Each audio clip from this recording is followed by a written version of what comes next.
questions prepared for you. First off, congratulations on Destiny, man. Oh, thank you. Yeah, must have been difficult.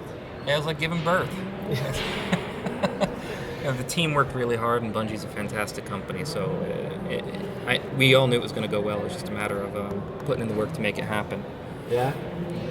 And being on an IP that's created from ground up, what were the challenges? Well, that's the part we weren't too sure about. So when you make a new IP, it's trying to figure out what the heart of it is, and what will be interesting to both us and to other players. Yeah. There's a lot of iteration, and there's a lot of trying ideas, seeing if they work, and then going back to the drawing board or iterating on it. And it's a lot of spinning of wheels, and it's hard to schedule something like that. So there was a lot of build-up and a lot of trying to find our direction for a few years before we really got set on where we're going. Luckily, we have Jason Jones, who's a fantastic designer. He created Halo. He helped guide us through all of that, and he had a vision, and we were able to all hopefully hit that vision for him. And it was, if it wasn't for him, I think we would have had a really difficult time doing that. But a new IP, probably a new engine. Yeah, a new engine. Was it possible for you guys to just put the animation early in the process in the engine, or did you just had to be sure with your data and wing it? We could test early on, but what happened was when we moved off of Halo, we couldn't use the Halo engine for another game, but we could use the Halo engine to help prototype ideas. Okay. So for about a year after we moved into the new building, we were still able to help prototype, and then once the new engine was ready to go, we did a rollover, and then it was rebooting all of our tools and figuring out the best way to do things. And the cool thing about that is you can take all the things that didn't work about the old engine and fix them because you're going to something new. So we rewrote the animation system, so we're not using a standard FK skeleton anymore. We built it from the runtime rig from the ground up. And what is the runtime rig? It's our way of solving animation data. So normally, in a game engine, you solve everything with translation and rotation data on bones, right? Yeah. And that's what exports to the game. Well, we're still saving a lot of data on translation and rotation of bones, and we export them to the game engine. But the engine converts it all to spaces that we define. So, for example, the weapon on the player is animated as a relative offset from your aiming vector, which is the input driven from the stick, from the controller. So when you aim up as a player, that aiming vector essentially rotates up and is tied to what you do with the controller. And then the bounce of the weapon and all the little detail that you get on that weapon is an offset from that vector. So when you have a weapon bouncing up and down when you're aiming forward, that up and down remains up and down when you're aiming up. So this way you don't get like a back and forth motion on your gun. And not only that, but we can compress the hell out of it, we can retarget with it, and it's because the offset from the aiming vector, like it's pretty small data, pretty minuscule offsets. It's a delta, we call it the delta. And since the delta is not very large, there's really very little alteration that happens when you pose overlay or whatnot. So that's how we solve everything now. To give us better results and open up so many doors for us. And was it something that you've worked with previously and you just improve upon it? We had a prototype for this on Halo Reach. Tam Armstrong, who is our lead animation engineer, and David Hunt, who's our lead rigger. The three of us discussed better ways to solve playback, and we noticed that in Halo Reach we really had to reduce the amount of spine twist and motion in the body to have pose overlays work properly. So we figured, okay, well let's just fix the spine. Let's find a way to solve the spine outside of the hierarchy and then just drive the skeleton with that information. And we ended up doing it, and one of our producers ended up calling it Space Bones because I said, well, I'm just putting it into world space, and it's jargon in his mind, so he just said Space Bones, and it kind of stuck, right?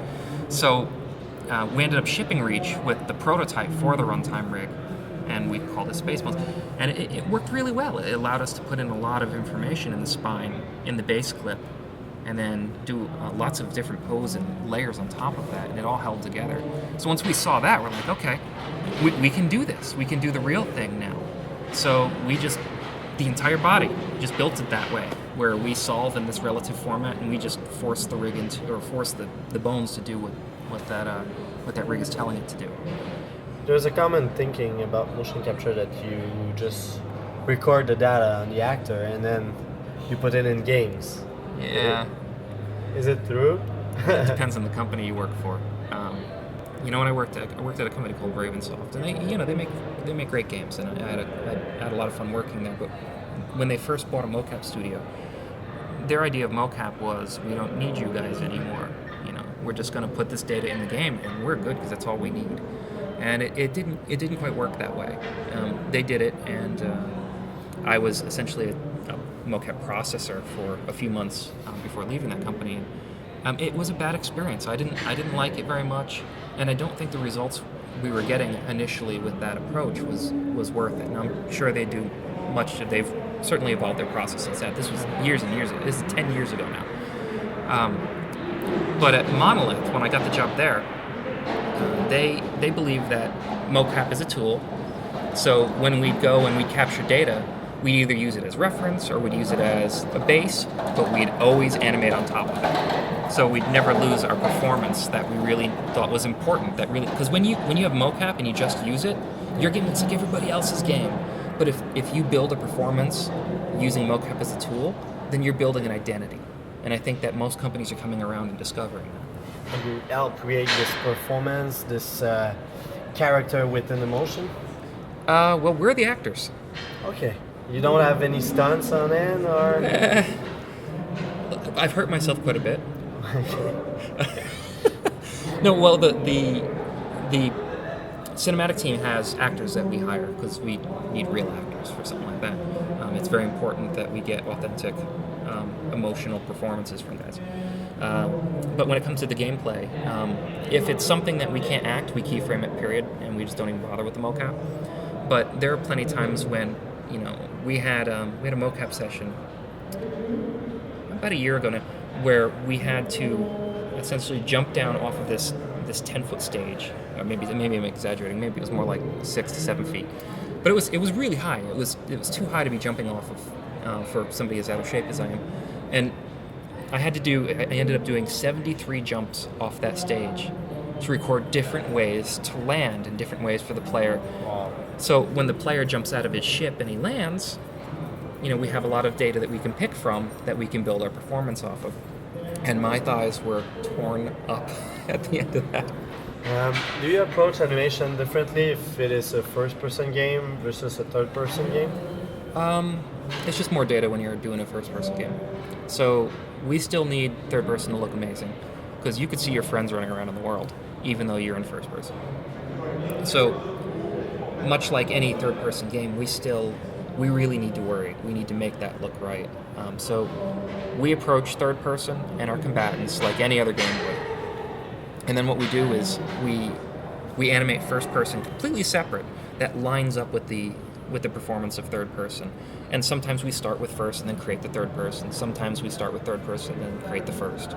So for example, with the melee, we obviously start in first person. We get that feeling really good. Like you press that button and it just, it feels very visceral. It's like you hit that guy and it gives the player a lot of feedback. And in third person, we just kind of do something that represents what's happening. So when you look down at your shadow, it makes sense, right? Because we can't render a first-person shadow. We can only do that with third person. So it lines up. It gives you what feels like a one-to-one, even though it's not. But with the run cycle, we do that in third person. We sell that because that's where most of the power of it is going to see your friends running around, making them feel a part of the world. And then first person is built on top of that. Since the game is on a network, there might be networking issues. Yeah, there certainly Does is. it affect your choices for the animation, or the way it blends, the way it... Well, it doesn't really affect the way we author content, mainly because the only thing that would really change about it would be, since you see, what networking does is it drops a lot of the frames of animation, and it makes the motion really gummy. We call it time slicing. essentially, in a really bad latency, you may only be getting 3 frames per second transferred across the network. So those 3 frames, they need to count. So what we do is we make sure that we have highly readable poses. So even if you're at a distance, or even if you're in a high latency situation, that one pose or those 3 poses that you see really quickly flash by convey the state, the threat level, the silhouette, and just all the information that design needs to communicate. So we really need to focus hugely on our posing.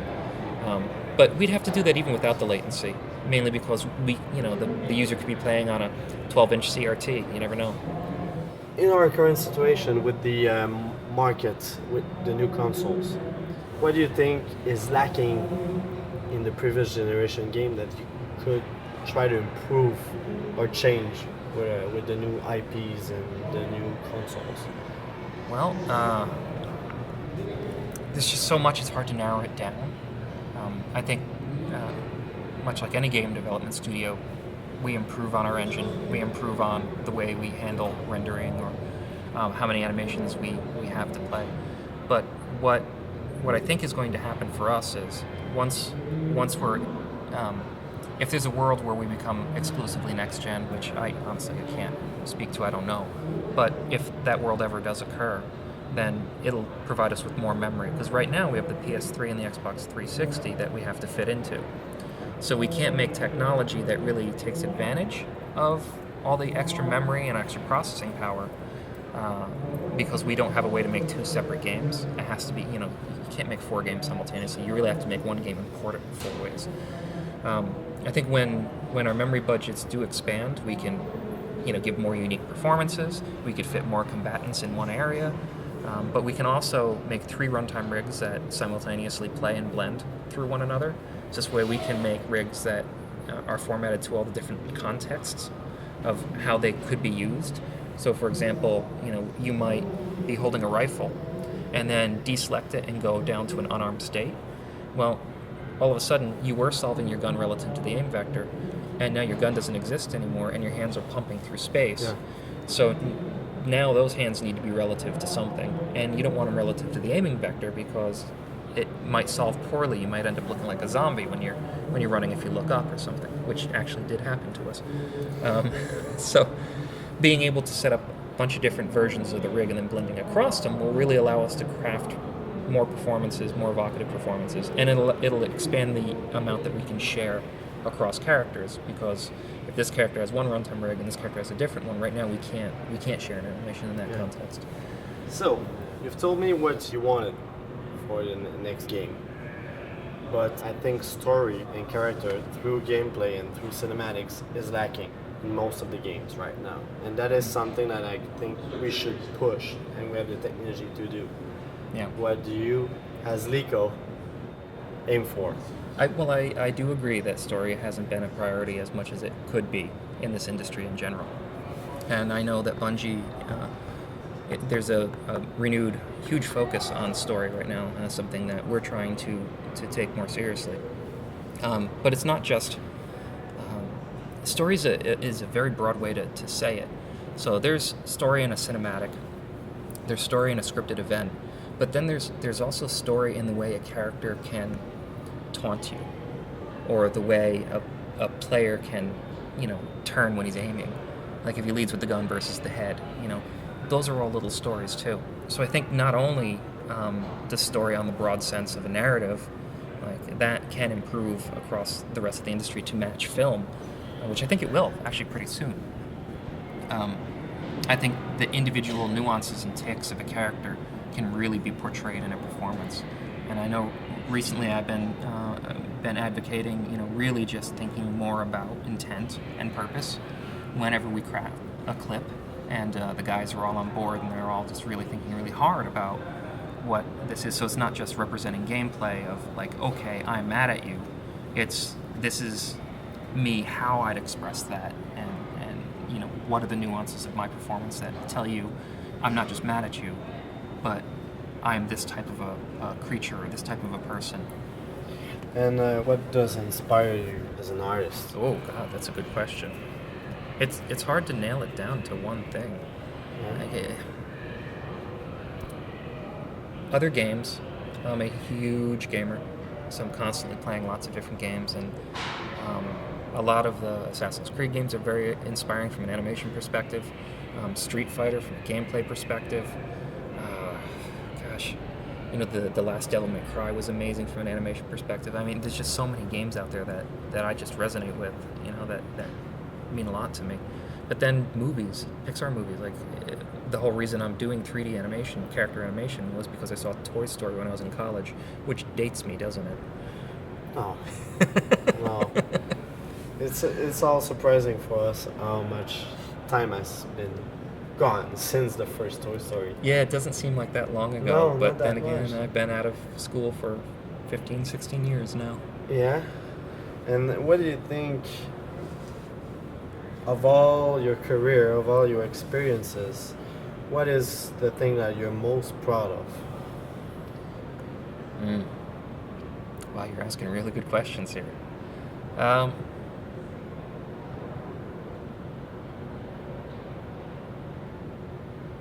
I'd have to say the Condemned games. Yeah? Why is that? Well, don't get me wrong, Destiny was a fantastic game, and I'm exceedingly proud of what we as a team have accomplished. And on a personal level, being able to do the supers was, oh my god, it was awesome. But if I look back to what I feel was where I've grown the most, where I've made the biggest stride, the biggest personal advancement, I'd say that the time I was on the Condemned 1 and 2 games, I grew so much in that time, and I really learned who a character could be, and really learned my craft, and really learned my workflow. And if I look back, if it wasn't for that, I wouldn't be here doing Destiny. I wouldn't be working at Bungie. So Yeah. I'd have to say that's probably my best moments. I'll go the other way around. What was your biggest obstacle? Biggest obstacle, huh? Yeah. All right.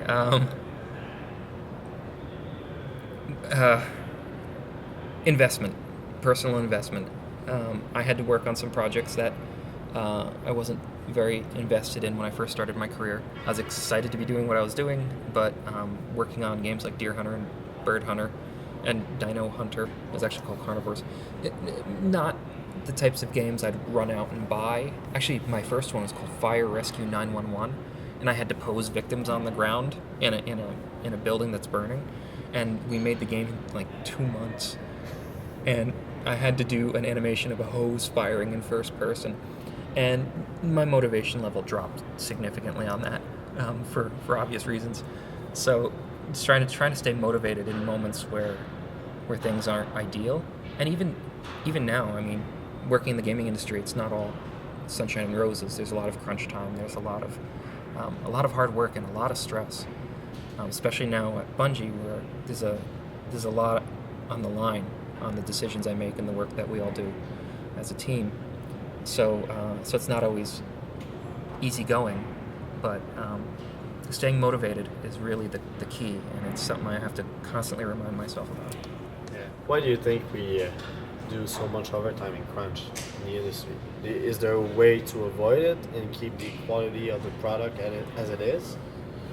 I believe there is, and I know that since I got into the industry, I've been crunching less in my recent years than I did earlier in my career. So I think the industry is evolving, and I think that's a good thing.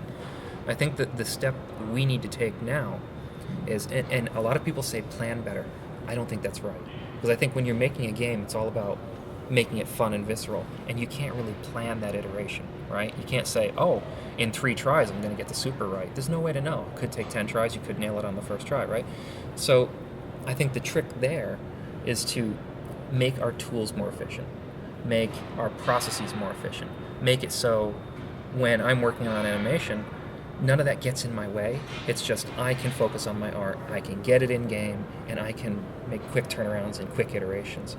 And that goes from both ends of the pipeline, from creating the content through implementing the content and testing the content. And I know that right now at Bungie, we've got a fantastic start to the pipeline, creating content. I'm exceedingly happy with it. The rigging team is amazing. They've done great work. and I know that we're working really hard to make the rest of the pipeline more efficient. And I think if we made that stuff super efficient, we wouldn't need to crunch anymore, because then all the time it takes to test something or to hook up channels or expressions to call an animation based on some type of a design input, like throttle on the vehicles. We call animations based on the amount of throttle, or they make based on the amount of acceleration, and we use expressions for that, and it's really difficult to set that stuff up.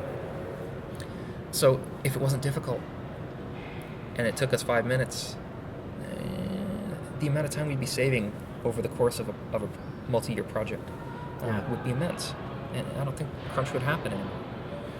And when creating character, how does it work? We don't have too much interaction with the concept crew. We have an art director who's fantastic at catching a lot of that stuff, so he'll work with them and try and find something that not only looks good on paper but would give you a good performance. But then once it goes to 3D, we have a back and forth iteration process with them, and I'm constantly over there discussing joint placement and what it would do to the mesh and how the silhouette would work, and where design is going to put objects on this character to really help sell things, like like on the spider tank where the rocket launcher is going to go or something like that. We often will put things in a very rough block model form and just mess with the bones and mess with the proportions and put something in game and try and iterate on that level, and then send what we find back to the modeling team. Well, we usually keep on a daily basis, but once we all decide on something, we send it back to them. We get a real rig, we get a real model, and then we start really playing with ideas like, oh, what happens if this character does this? So we do a little video of it, maybe put it in game, and we just build from there. So it's a lot of iteration. It's not something we can plan. And I was looking at the videos you've put online, especially your reel. I wanted to know, did you do all these spider tank animations? Every last one of them. Wow, that's there's a lot a reason, of data. No, it's actually, that only took, if you actually added up all the time I spent animating, it was maybe a month at most. He only has like 30 or 40 different motions to him. Okay. So he wasn't that in depth. But the reason I was the one that did that was because I did my own custom rig on it, and I just figured it would be easier for me to just do the animations than to try and train somebody on that custom rig. Okay. If there was a lot more moves, I probably would have gone the training route. And how did you approach it? I mean, you did it from scratch to the finished product. Well, the character was originally just a turret. It wasn't even supposed to move. No? No, it was a passion project for a small group of us, where we saw this cool concept art, and we had built a pretty cool mesh to go along with it. And this thing had legs, but we were treating it as a big turret. We figured, well, we could have them walk. We could do something with them. We were worried about uneven terrain and having the feet line up with it because it's such a complicated leg. We can't do in-game IK. So we worked with design and we worked with the modeling team and the art director, and I spent some overtime trying to get that thing to be what it is. And we can go much further with the performance in the future, but for what it ended up being, I think that overtime and that personal investment made all the difference from many people. It was a small group of us that really felt passionately about it. What did you use as a reference to base all the motion? What? I just figured it out as I went. Oh yeah. Yeah. I just the body. Yeah. You just animate the body, and screw the legs. You don't even need to worry about them yet. Animate the body doing what you need it to do, and then work with design on the timing and the placement and how far he's moving and whatnot. But that thing's big, so one step of that thing is like 5 steps of the player. And then once you have that body moving around, you just get the legs to work with it. And then one of the things that was very important to me was that it's not just some type of a 2-bone leg where you have an upper and a lower leg and it just touches the ground and touches the ground. That's kind of dull. I really felt it was imperative, since you're going to be staring at legs more than anything else, to really get like overshoot. So whenever the spider tank takes a step, there's a top part of the leg that kind of dips in and kind of wobbles into place, which really helps sell the weight of it. So you get the body looking right, and then you just animate the legs. And the turret's a separate object that we just dynamically attach, and it's just got an aim screen that just looks around. And what's next for you? Well, I just changed my role at Bungie. I worked with my manager to come up with a new role for me, which is principal animator. What that does is it alleviates me of needing to do lead responsibilities like personnel management, performance reviews, stuff like that. Those are things that you don't. When you're in art school and you're trying to become an animator in the gaming industry, you never say, "Man, look at this animation. I can't wait to do performance reviews." Like, no one ever does that, right? And Lord knows I never did. So it dawned on me a few years ago that climbing the corporate ladder is not something I personally care about.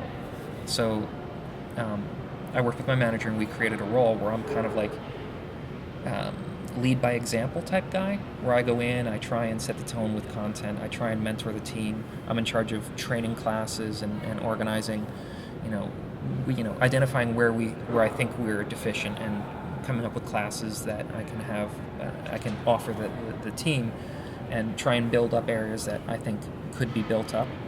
And I love it. I love getting in there, mixing it up with the content. I love making games, and I don't want to ever stop doing that. And this role lets me do that while helping the team to do better and better work. And honestly, I'm fine. I'm fine with this. I'm looking forward to the next however many years of Destiny. And after that, I'm not too sure where I'll go. And it's the first time in my career I could honestly say, I'm happy, I'm fine staying here for now, and I'm just going to keep my options open. Great. Thank you, man. Very nice to talk with you. Good talking with you too, bud.